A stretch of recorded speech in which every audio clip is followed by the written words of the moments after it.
Olá, pessoal.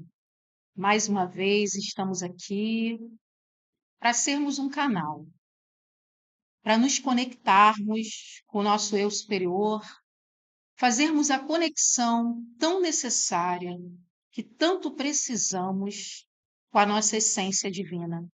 Esse é o objetivo, né, da nossa reunião de hoje.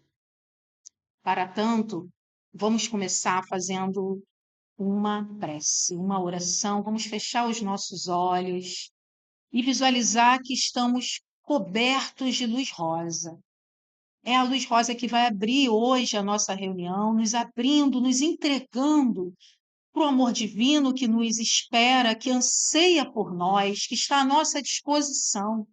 Vamos abrir nossos corações e deixar penetrar essa força maior e que o Cristo nos conduza, nos ampare durante todo o estudo de hoje, possamos nos sentir muito bem e muito melhores. Obrigada, gratidão, meu Deus, por tanto. Graças a Deus. Meus irmãos, na nossa casa, geralmente, orientamos o exercício de concentração, né? Que é um exercício que antecede um estado meditativo que nos ajuda a fazer essa conexão com o nosso eu maior. E o triângulo desse mês é o triângulo laranja, o domínio da ação, né? Como é complexo, né, termos esse domínio. E é uma das orientações também de Buda, né? A reta ação, reto pensamento, reta ação. Então, precisamos ter essa atenção e buscarmos ter uma ação mais condizente com os nossos princípios, com os nossos valores, com os nossos estudos. Porque o estudo, né, estudar e até aprender não é o mais difícil, né? Aprender teoricamente. A prática que é o complicado. E esse triângulo ele vai nos ajudar nesse sentido. Então, que possamos, né, durante esse mês, fecharmos nossos olhos e tentarmos visualizar esse triângulo na direção do nosso chakra frontal, trazendo para a gente essa habilidade, essa potência divina, né, que temos todas essas habilidades estão dentro de nós, então é trazer, ancorar de cima esse domínio da ação, que possamos cada vez mais termos essa coerência entre o que estudamos e o que praticamos e fazemos. E que isso não, se não conseguimos ainda, que isso não seja um peso, né? Um passo de cada vez, um dia de cada vez, mas que não, por causa disso, por não conseguirmos ainda termos o pleno domínio da ação, que vamos deixar de meditar e insistir nessa prática, porque é a rotina, é a prática diária, é a disciplina que vai nos trazer essas habilidades divinas, né? Então, é esse triângulo desse mês. Bhagavad Gita, esse livro tão amado e tão querido, que traz tantas reflexões e revelações do alto, né? Estamos no capítulo 10, Vibhuti Yoga, a excelência divina. O que significa essa palavra Vibhuti, né? Esse capítulo já foi iniciado há alguns estudos atrás, e essa palavra Vibhuti, ela significa um poder especial, uma glória, uma majestade divina, né? O que representa Deus, o que pode Deus, de que forma age Deus. Então, é um capítulo que vai trazer esse poder especial divino para a nossa compreensão. Lá no início do capítulo, como sempre costumamos fazer, né? Vamos reler essa epígrafe. Deus não é diferentes coisas, mas tudo em tudo. Ele é a unidade de que procedem todos os números. Ele é, em tudo, o verdadeiro fundamento e a verdadeira essência. Em si mesmo, imutável. Manifesta-se de variadíssimos modos, conforme os pontos. Dele não podemos dizer que seja em si mesmo perfeito ou imperfeito, bom ou mal, porque ele é a perfeição, é a bondade mesma. Em todas as coisas, ele é o mais perfeito ser. Então, potência, né? Esse poder criador, ele é tão maravilhoso que ele se manifesta de formas diferentes, né? De acordo com o nível de conhecimento de cada um, de acordo com o nível espiritual, de religiosidade, de devoção. Então, cada pessoa sente Deus de uma forma, seja numa dança, seja numa música, seja numa oração, seja numa meditação, seja na visualização de uma cor. Deus está em tudo. Mas, como diz aqui, ele não é essas diferentes coisas. É uma forma dele se manifestar para a gente. Por isso que ele está em tudo. Mas ele está acima disso tudo. Ao mesmo tempo que ele está em tudo, ele está acima disso tudo. Então, que potência divina, criadora, né? E esse capítulo vai falar sobre isso, essa majestade, essa glória divina. Então, estamos nos versículos 7 e 8. Quem conhece essa minha soberania e a minha força mística, sem dúvida é dotado de infalível e inteligente fé e devoção. Vamos pensar, antes de passar para o 8, nesse verbo aí que é conhece. O que é conhecer a soberania e a força mística divina, né? O conhecer, esse verbo, ele tem a mesma origem de outros estudos que nós fizemos da palavra gnose, né, que tem a ver com conhecimento. Então, conhecer é adentrar no saber, no conhecimento. Esse com é estar junto. Então, é congnose, quer dizer, estar junto ao conhecimento. Esse é o significado dessa palavra, né?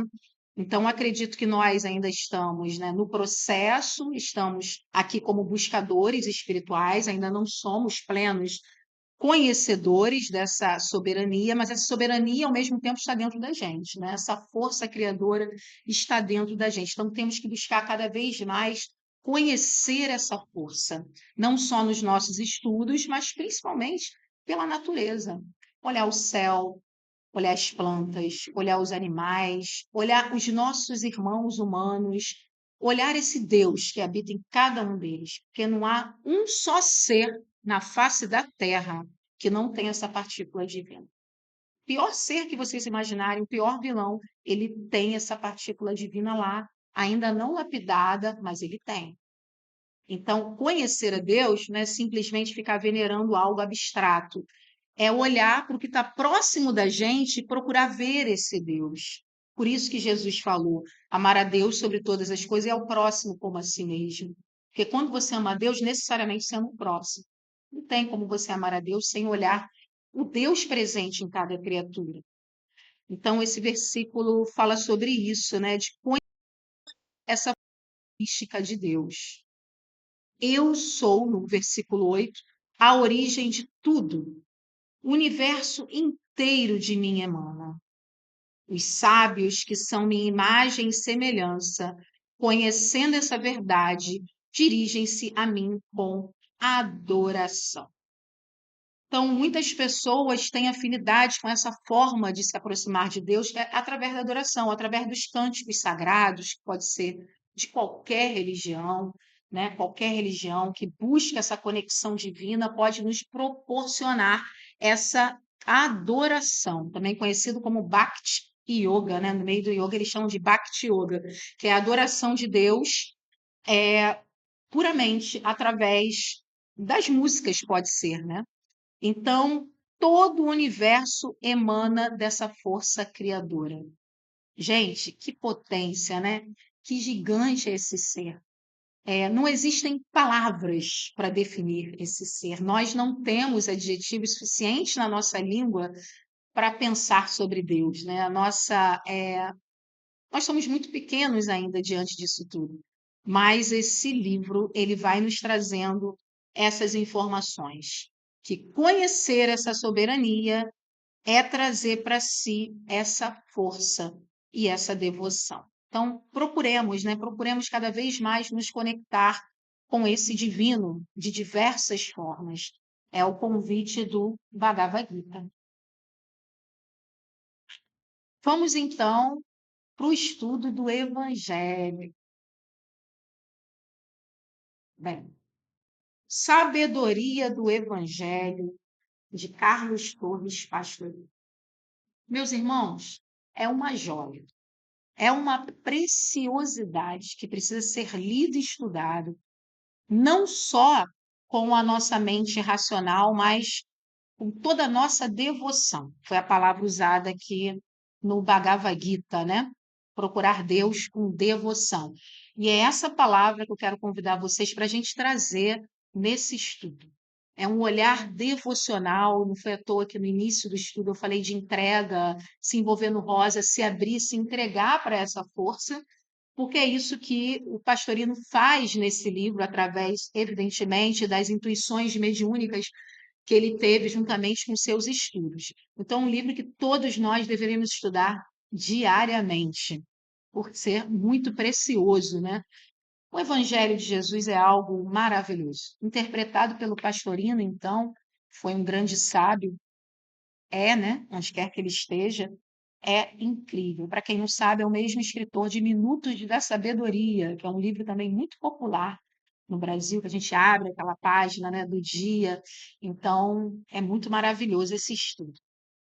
Então, estamos no capítulo que fala a respeito de nascimento de João.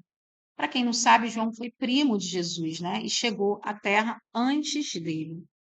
Essa passagem está em Lucas, capítulo 1, versículos 57 e 80 a 80. Então, vamos ler e depois comentar. Chegado o tempo de dar à luz, Isabel teve um filho.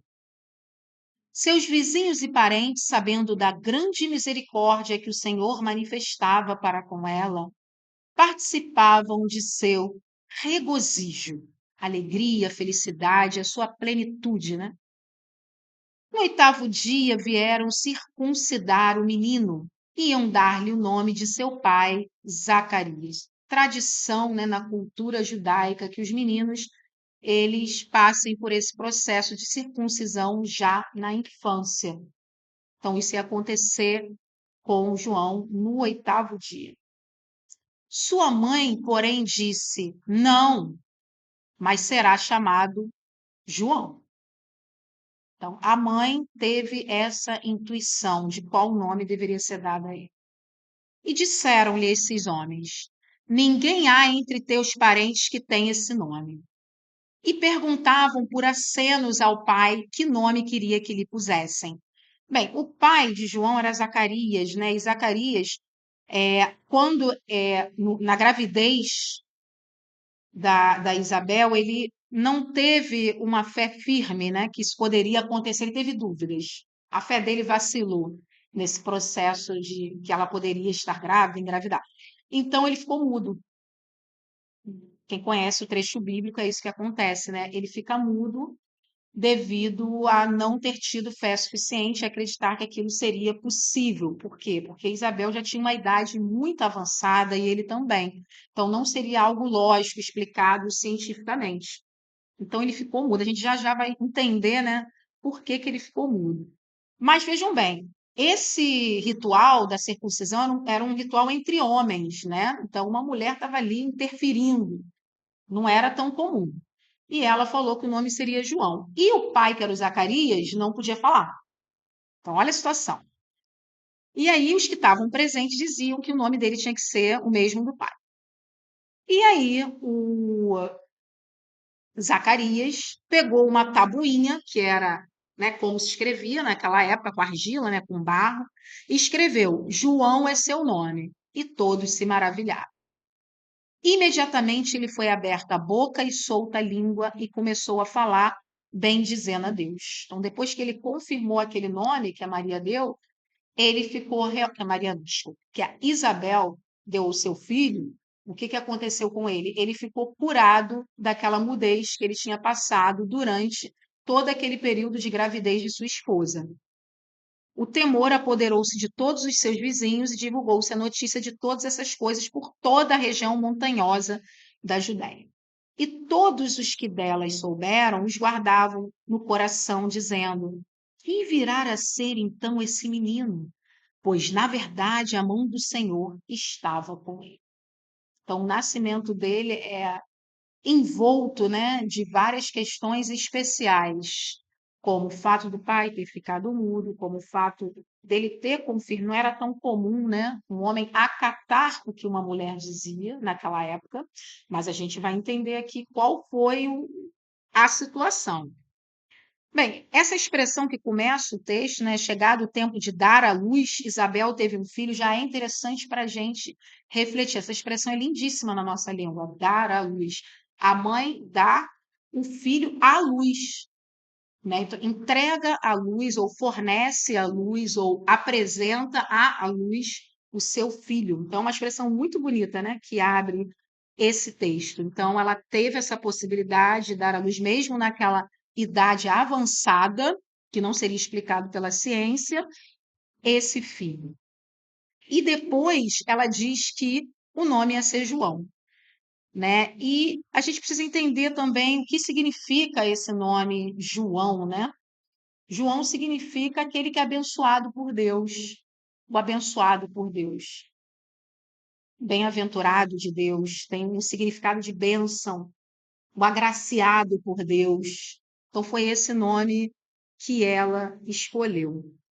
E na explicação do Pastorino, né, ele vai falar a respeito disso e diz o seguinte: ele diz que, na verdade, a mãe ela representa aqui a intuição.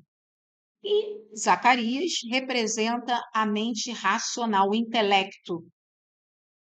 Então, vejam a simbologia dessa passagem, né? Segundo a interpretação do Pastorino, toda essa passagem aqui acontece dentro da gente. É muito lindo isso. Tudo isso aqui acontece dentro da gente. Vamos entender quais são as devidas simbologias aqui, então. A mãe, então, seria a intuição, aquela que consegue canalizar o que vem do alto de Deus para a terra, em Ancora. O homem, Zacarias, representa o intelecto, por isso que ele ficou mudo durante todo o processo de gravidez, que é um processo que a mulher está imersa na luz, né? Está imersa ali em gestar e depois dá à luz, certo? Então ele não pôde participar desse processo com nenhuma palavra. Por quê? Esse intelecto, ele foi convidado a dar espaço à intuição, deixar a intuição aflorar. E muitas vezes é o que nós precisamos fazer. Vamos trazer isso para a nossa vida, né? Para as nossas realidades. Quantas vezes nós queremos explicação racional para tudo? E às vezes essa explicação não é possível, não temos condição de entender. Né? O que a gente falou no início da entrega, né? Se abrir, se entregar para Deus. E a adoração, essa forma de se entregar para Deus, que é a adoração, nem sempre tem racionalidade, né? Tem várias culturas que, através do canto, conseguem chegar a êxtases profundo, né? Com Deus, sem entender nada do que está acontecendo. Não precisa entender, precisa sentir. É um convite ao sentir, ao se permitir sentir. Se permitir é se deixar afetar por essa força divina. Que nem sempre a nossa razão dá conta de tudo. Então foi isso que aconteceu com Zacarias. Esse tempo que ele ficou em silêncio é a meditação profunda. É isso que a meditação faz com a gente. Quando estamos meditando, concentrado lá no triângulo, e fechamos nossos olhos, tentando entrar no estado de meditação, o que a gente está fazendo? A gente está fechando o nosso intelecto e abrindo o nosso campo intuicional, abrindo para receber essa conexão divina. Então, é essa simbologia que o Pastorino traz aqui para a gente na interpretação, né? E essa parte dos vizinhos e parentes, ele também fala a respeito, sabendo da grande misericórdia que o Senhor manifestava para com ela, participavam. Então, tudo isso está dentro da gente, esses vizinhos, esses parentes. Lembram do Bhagavad Gita? Bhagavad Gita não fala a respeito disso, né? Dos parentes, essa briga com os parentes que nós temos muitas vezes. É isso, tudo isso está dentro da gente. Mas vamos ler mais um pouquinho para a gente finalizar essa parte aqui. A expressão chegado o tempo de dar à luz é a repetição de Gênese e a atribuição do fato à misericórdia divina reproduz. O acontecimento causou grande alegria e alvoroço entre a parentela e a vizinhança. Vamos guardar essa expressão, parentela e vizinhança. Será que são só os vizinhos mesmo ou tem um outro significado profundo?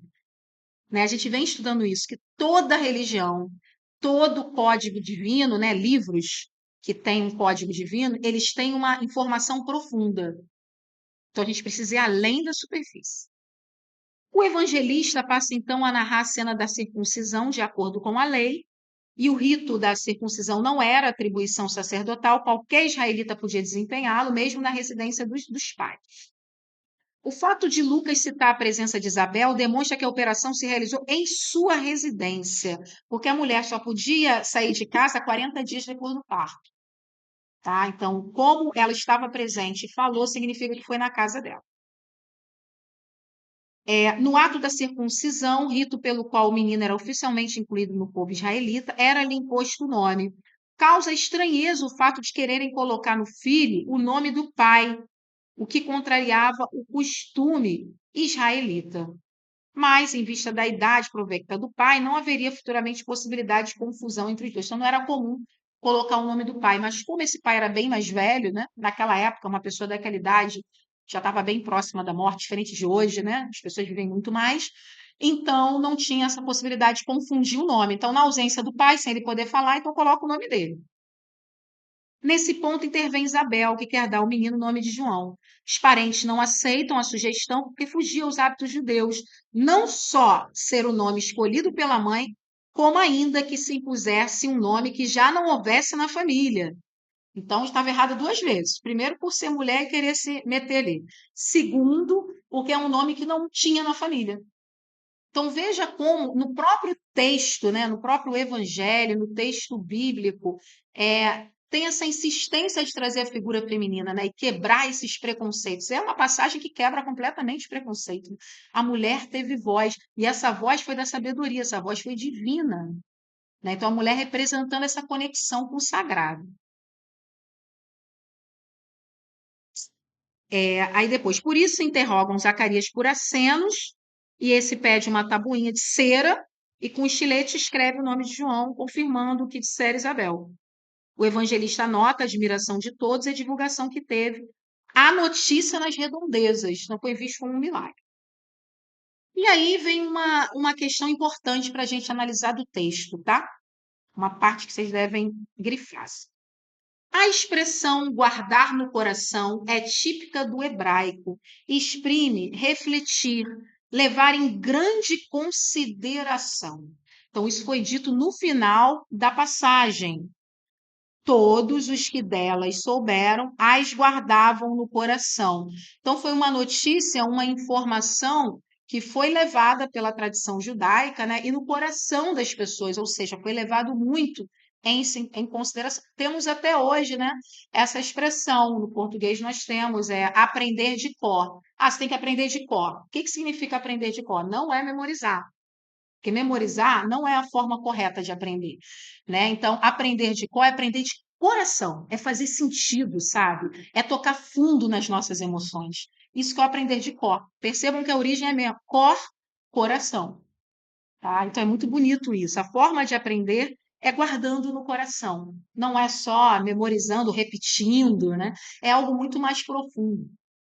Outra expressão idiomática aparece em a mão do Senhor, significando a proteção divina. No finalzinho da passagem diz: na verdade, a mão do Senhor estava com ele.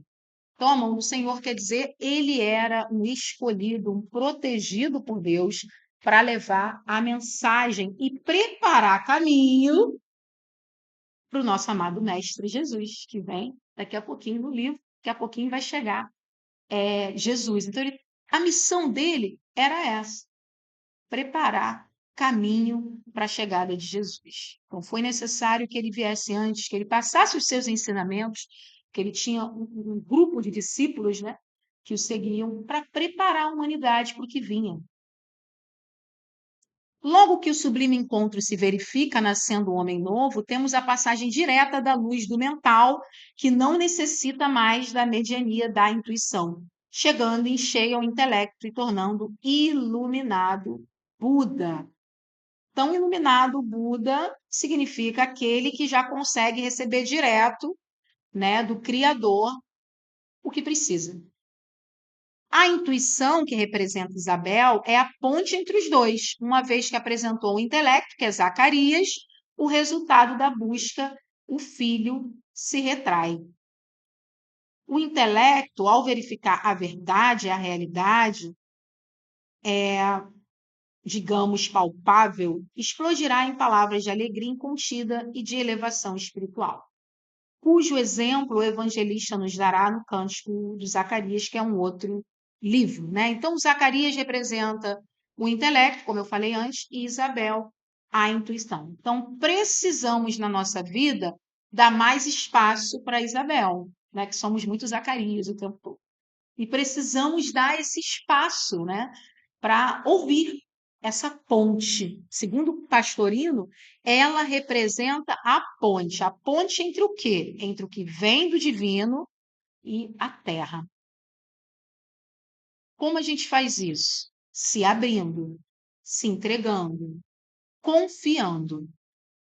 Não existe evolução espiritual sem entrega, sem confiança, sem devoção. Tudo isso não passa pelo intelecto. Depois vai chegar um momento em que o intelecto vai estar evoluído e vai entender tudo, vai junto. Mas não é o momento, a gente não consegue alcançar pelo intelecto todas essas informações, né? Então precisamos abrir o nosso campo para a intuição surgir. Vocês podem reparar no dia a dia quantas vezes estamos numa situação, a intuição vem e a gente nega. Tenho certeza que as pessoas que estão me ouvindo aqui já passaram por isso, eu já passei várias vezes. Você que está aí, né, na internet também já deve ter passado. A intuição vem que você deve fazer, você vai fazer outra coisa. Vai pelo intelecto, né? Ou então por uma emoção, né, desgovernada, se deixa governar pelos instintos, enfim, e não segue a intuição. Mas a intuição vem. A intuição vem. Então Deus está sempre conosco e se utiliza desse canal para falar conosco. E nós não damos nenhuma atenção, né? Então precisamos confiar mais que a força divina, essa proteção está conosco. Se nós confiarmos, vamos seguir essa intuição. Geralmente é a primeira, né? Vem aquela intuição e depois vem outras coisas, confunde, tudo errado depois. Não é? Já é perturbação depois, que serve para confundir. A gente tem que seguir a primeira que vem, que é a intuição divina. Faz a sua prece, seja canal, ora, se entrega, que ela vai vir a intuição certa. E é ela que você tem que seguir. Não é verdade? A gente precisa fazer isso. É muito importante para a nossa caminhada. E ele continua aqui: temos, pois, que o intelecto saiu da contemplação, da meditação silenciosa, que é a surdez e a mudez. Ele não estava só mudo, como surdo. Por isso a dificuldade dos homens que estavam lá fazendo a circuncisão de se comunicar com ele, o Zacarias. Faziam aceno, gritavam. E ele não estava ouvindo nada, e mesmo assim escreveu o mesmo nome que a mulher deu. Esse é o milagre, né? Ele não estava ouvindo, ele não estava falando, e mesmo assim ele escreveu, confirmou o que a mulher disse, ou seja, o nome tinha que ser aquele. Certo? Então, e quase não acha palavras para agradecer o prodígio. Descendo dessas alturas, voltará a sentir os veículos físicos que estavam esquecidos durante a meditação. Né? Então, é um momento que ele sai da contemplação e finalmente ouve essa voz da intuição, essa voz divina. João acertou, né? Acertou que estava na intuição e não foi dito pelo intelecto. Não tinha nenhuma razão lógica, né, para ele colocar aquele nome. Ele não estava seguindo o seu intelecto, ele estava seguindo a sua conexão com o divino. E quando isso ocorre, acabou a surdez, acabou a mudez. Agora eu pergunto a vocês, quanto tempo ainda nós vamos precisar seguir com as nossas dores e doenças? Vamos fazer nossas reflexões, né? Todos nós temos os nossos problemas e muitas das vezes são estágios para a gente refletir e meditar. De repente, uma mudança de comportamento nos tira daquela situação, né? Não admite, como a intuição já sugerira, que produto tão divino seja chamado simplesmente lembrança de Yahvé. Não, o nome só pode corresponder à realidade do ocorrido. E Yahvé foi favorável, tá? Ao retomar contato com seus veículos de manifestação, trazendo consigo o filho, há uma alegria indescritível entre todos os parentes e vizinhos. Lembra que eu falei para vocês? Guardem esses nomes, parentes e vizinhos, que vem a explicação agora. Todas as células e órgãos do corpo perispiritual ou astral e no físico denso. todos vibram de intenso regozijo, eliminando males e mazelas e participando da vida. Então, esses vizinhos, essas parentelas, são nossas células. São as partes que estão no nosso corpo físico, no nosso corpo astral. Ou seja, há uma alegria incrível quando a gente ouve o divino. Quando a gente consegue essa conexão, conseguimos também nos libertar de várias prisões que estão sendo arrastadas, né, por várias reencarnações. Então, é o momento de quebrar os gemas mesmo, né, sair da prisão, que nada mais é que o planeta Terra é uma prisão. As doenças representam, né, formas de prisões, nossas dores emocionais representam prisões. Então é isso, os parentes e os vizinhos ficarem alegres representam essa alegria de ter esse contato. Uma questão importante também aqui nas anotações é que Zacarias, esse nome, representa lembrança. Olha que interessante, gente. Representa lembrança, ou seja, ele lembrou: caramba, eu sou filho de Deus, né? Eu sou o próprio Deus, todos nós somos deuses. É lembrança de Deus. Porque o tempo que ele desacreditou, quando a esposa ficou grávida, ele tinha esquecido disso, dessa divindade que somos nós. Então, isso é muito lindo. E o nome da Isabel significa promessa, aquela que cumpre a promessa, tem relação com cumprir algo que foi prometido. A circuncisão simboliza o corte de todos os prazeres emocionais que daí por diante não terão mais expressão nem atrativo para ele. E o temor que se apodera de todos os vizinhos exprime um choque traumático produzido em todos os órgãos e células que se sentem aniquiladas quando o espírito emerge no infinito. Então, essa conexão divina, né, esse encontro com o sagrado que todos nós buscamos, tem essa dupla faceta, né? Ao mesmo tempo que nos traz essa alegria, essa plenitude, esse estado de bem-aventurança, esse medo, esse temor que está relacionado ainda com o nosso apego com a carne, com o físico. Então, dá um certo medo. Esse choque, o respectivo temor, se estende por toda a região montanhosa da Judéia. O que é a região montanhosa da Judéia? O que ela representa? Ela representa a nossa personalidade, a forma como nos manifestamos, né? São montanhas. Não tem uma passagem de Jesus que ele fala sobre isso? A fé remove montanhas. Olha, gente, está tudo conectado. Está tudo conectado. A nossa personalidade um dia vai precisar ser removida, diminuída, para o espírito imortal brilhar, né? Essa face que nós acreditamos que ainda somos, né, na matéria. E aí ele continua que a notação região montanhosa refere-se à personalidade em sua parte mais elevada, em sua manifestação mais alta, que é o intelecto, o qual se sente minúsculo, pequeno, insignificante perante a grandeza e infinitude do fenômeno experimentado.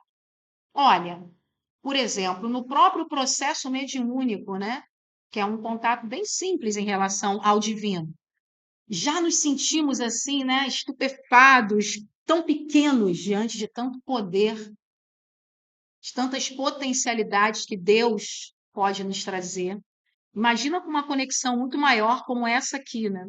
Nos sentimos insignificantes perante a grandeza e a finitude desse fenômeno. No caso, João representando essa conexão divina. E no final, finalizando esse capítulo, todas essas sensações, entretanto, são guardadas no coração, isto é, são mantidas secretas e não contadas a todos indiscretamente. Apenas a criatura se pergunta a si mesma: o que me ocorrerá agora? Porque ela sabe realmente e sente que o Senhor, o Cristo cósmico, está com ela.